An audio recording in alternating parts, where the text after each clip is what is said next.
Assalamualaikum warahmatullahi wabarakatuh. Perkenalkan, nama saya Alenia Widegina Putri dengan NIM 192231014. Di sini saya akan menjelaskan terkait laporan hasil praktikum yang telah saya lakukan dengan menganalisis kuesioner SQFF-ku terhadap 16 individu.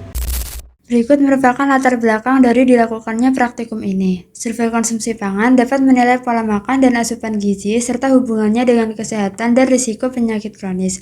Oleh karena itu, dengan adanya SQFF-ku, metode ini dapat praktis, mudah, dan efektif untuk menilai kebiasaan konsumsi, membandingkan kelompok, serta dapat digunakan untuk survei lapangan skala besar. Namun terdapat beberapa keterbatasan, di antaranya perlu dilakukan penyesuaian daftar makanan dan porsi, validasi terhadap metode referensi, dan potensi bias dikarenakan recall bias dan kesalahan pelaporan. Sehingga SQFF sendiri dilakukan perkembangan berbasis web, di mana validitas dan reliabilitas cukup baik untuk analisis kelompok, namun estimasi asupan absolut masih perlu koreksi dan validasi secara lokal. Berikut merupakan tujuan dan manfaat dari dilakukannya praktikum ini. Di antaranya, untuk manfaatnya sendiri dapat memberikan pengalaman praktis dalam penggunaan metode SQFF-ku untuk survei konsumsi pangan.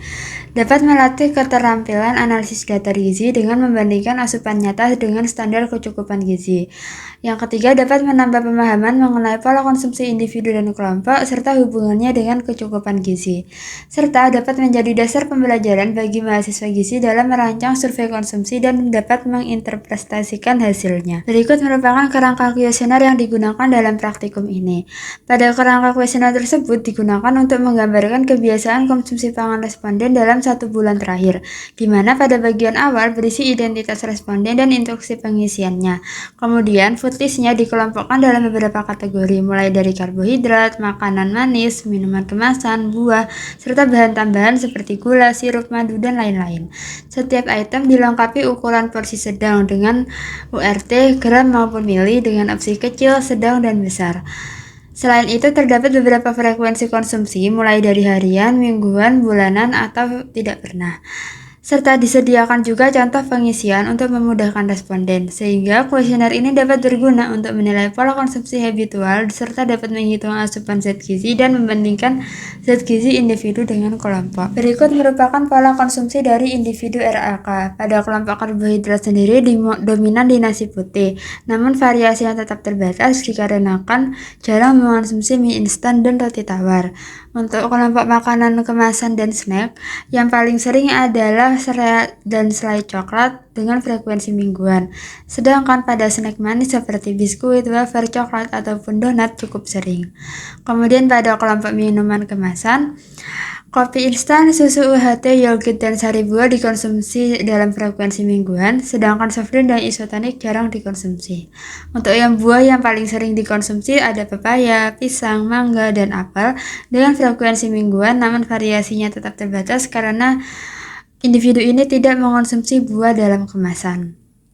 Selain itu, untuk bahan tambahan makanannya, gula pasir dan saus cukup sering dikonsumsi, namun kontribusi gula dan natriumnya tinggi karena hal tersebut. Berikut merupakan rincian asupan zat gizi dari individu RAK. Pada energi sendiri masih rendah, sehingga dapat berisiko defisit energi. Sedangkan untuk proteinnya juga sangat rendah, namun kemungkinan tidak real karena food listnya yang terbatas. Untuk lemaknya sendiri juga rendah karena dipengaruhi oleh keterbatasan food list, dan untuk karbohidratnya sendiri relatif tinggi karena dominan dari nasi dan sumber karbohidrat yang lain. Namun pada gulanya dapat melebihi AKG karena dominan dari snack dan minuman manis, sedangkan untuk natriumnya sendiri masih rendah. Secara umum, pola konsumsi RAK sendiri ini menunjukkan energi, protein, dan lemak yang rendah namun gula yang berlebih.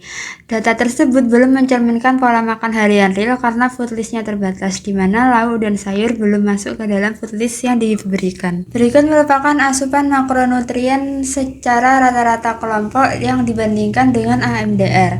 Rata-rata energi kelompok hanya sekitar 1235 kilokalori yang masih defisit. Untuk proteinnya sendiri masih jauh di bawah kebutuhan minimal AMDR, dan untuk lemaknya sendiri juga rendah sehingga berisiko mengurangi kecukupan energi. Sedangkan untuk karbohidratnya paling dominan di antara yang lain karena masih di bawah kebutuhan minimal. Namun, secara umum, seluruh makronutrien mulai dari energi, protein, lemak, dan karbohidrat masih kurang.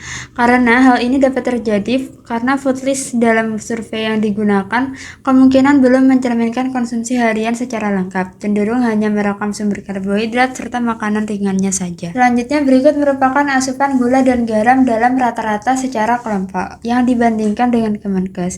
Untuk kebutuhan gula dari Kemenkes sendiri perharinya sejumlah 50%. Sedangkan dalam rata-rata kelompok memenuhi sebesar 159,49%, di mana hal ini melebihi dari standar yang diberikan oleh Kemenkes. Sedangkan untuk asupan garam atau natriumnya sendiri, dari Kemenkes menciptakan bahwa standarnya merupakan 2250 kalori.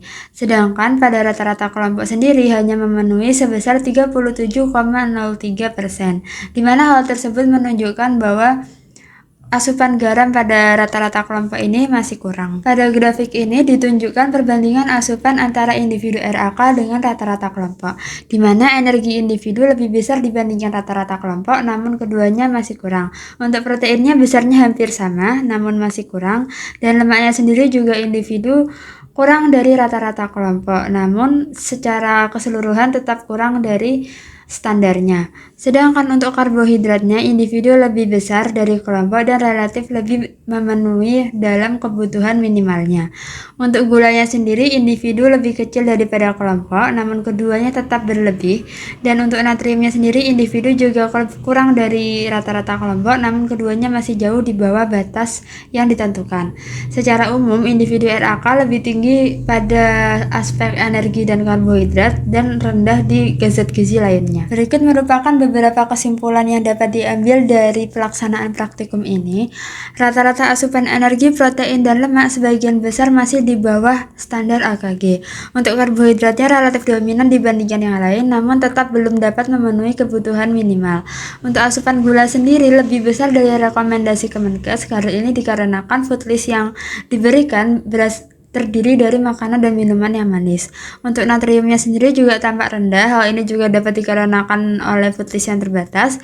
Dan untuk perbandingan antara individu RAK dengan rata-rata kelompok menunjukkan bahwa energi dan karbohidratnya lebih tinggi pada individu, sedangkan protein, lemak, gula, dan natriumnya lebih rendah.